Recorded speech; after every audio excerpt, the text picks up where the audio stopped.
Você já reparou como algumas pessoas parecem precisar o tempo todo da validação dos outros, enquanto outras seguem em frente com uma calma quase silenciosa, como se tivessem um centro interno muito bem ajustado? Talvez você até se pergunte em qual desses grupos se encaixa. Você toma decisões com base no que sente ou no que imagina que os outros vão aprovar? Fica desconfortável quando alguém se afasta emocionalmente ou consegue atravessar esses momentos sem sentir que algo em você está faltando? Muita gente acha que independência emocional é frieza, egoísmo ou não precisar de ninguém. Mas a psicologia mostra algo bem diferente e muito mais interessante. Imagine a seguinte cena. Você manda uma mensagem importante para alguém. Pode ser um amigo, um parceiro, alguém do trabalho. Os minutos passam, nada de resposta. Seu corpo reage antes mesmo da sua mente formular um pensamento claro. O estômago aperta, a respiração muda, sua cabeça começa a criar histórias. Será que eu disse algo errado? Será que estão me ignorando? Será que fiz papel de bobo?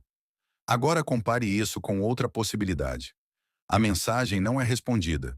Você nota o desconforto, mas ele passa. Você segue com seu dia, confia que a resposta virá quando tiver que vir. A diferença entre esses dois cenários não é falta de afeto ou excesso de orgulho. É o grau de independência emocional.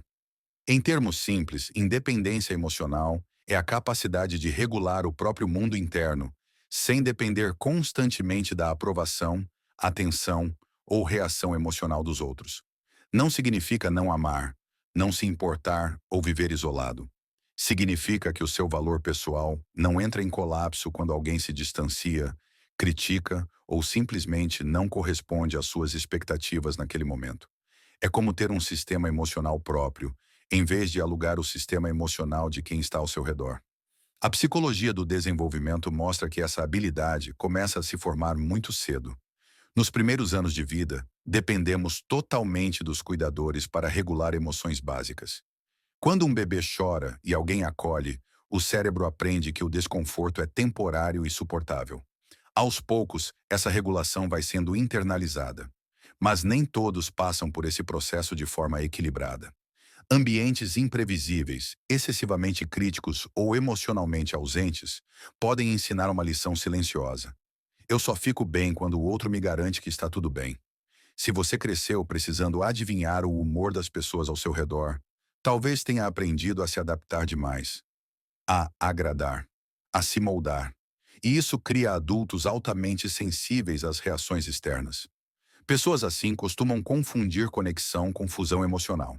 Quando o outro está bem, elas estão bem. Quando o outro se afasta, algo dentro delas parece desmoronar.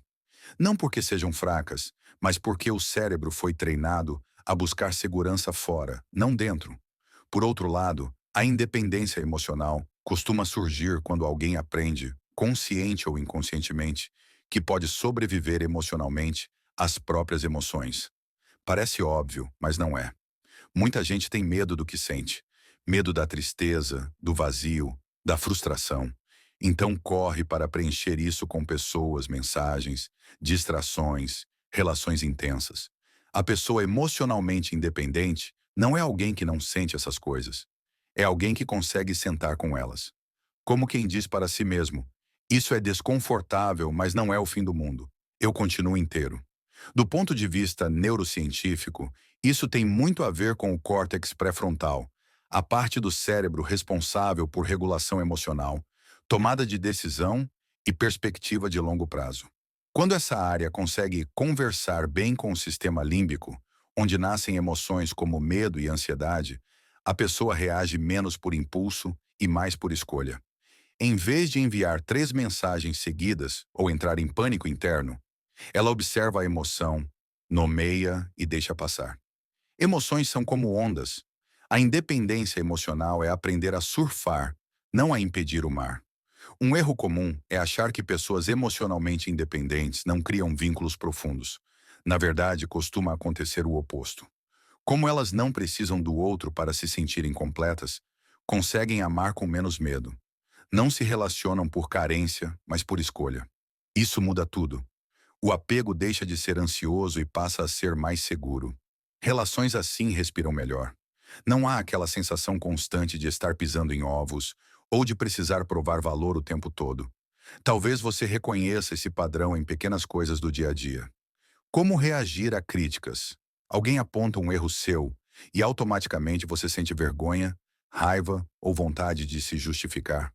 Ou consegue ouvir, filtrar o que faz sentido e seguir em frente sem transformar aquilo em um ataque à sua identidade? A independência emocional cria um espaço interno entre o que acontece e quem você é. E esse espaço é libertador. Isso não significa que você não vá se abalar nunca. Pessoas emocionalmente independentes sentem dor, rejeição, luto e decepção como qualquer outra. A diferença está na narrativa interna. Em vez de "isso aconteceu porque eu não sou suficiente", a história tende a ser "isso aconteceu, dói, mas não define meu valor". Parece uma mudança sutil, mas muda completamente a forma como o cérebro processa experiências difíceis. Há também um aspecto cultural nisso tudo. Vivemos em uma era de validação constante. Curtidas, respostas rápidas, sinais visíveis de aprovação. O cérebro humano adora isso. Cada pequena validação libera dopamina, criando um ciclo quase viciante. Nesse contexto, desenvolver independência emocional é quase um ato de resistência. É escolher não basear sua autoestima em métricas externas. É saber quem você é mesmo quando ninguém está olhando. Um exemplo curioso vem da filosofia estoica, lá da Roma Antiga. Os estoicos defendiam a ideia de que devemos focar no que está sob nosso controle e aceitar o que não está. Emoções, para eles, não eram inimigas, mas informações. Séculos depois, a terapia cognitivo-comportamental bebe dessa mesma fonte. Pensamentos não são fatos, emoções não são ordens. A independência emocional nasce quando você entende isso no corpo, não só na teoria. Talvez você esteja se perguntando agora: então eu não sou emocionalmente independente? A resposta não é binária. Ninguém é totalmente independente ou totalmente dependente. Todos nós temos áreas mais sensíveis. Certas relações ativam mais inseguranças. Certas situações nos fazem regredir. E tudo bem. Independência emocional não é um destino final, é um processo contínuo de autoconhecimento. Curiosamente, muitas pessoas desenvolvem um certo grau de independência emocional depois de experiências difíceis. Términos dolorosos, perdas, períodos de solidão.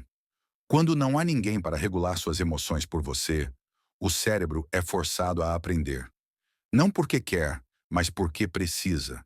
E aí surge uma descoberta poderosa. Eu aguento. Essa percepção muda algo profundo.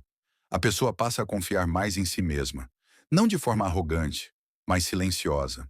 Se você é alguém que sempre esteve disponível para os outros, que escuta, acolhe, se adapta, talvez o maior desafio seja voltar essa atenção para dentro.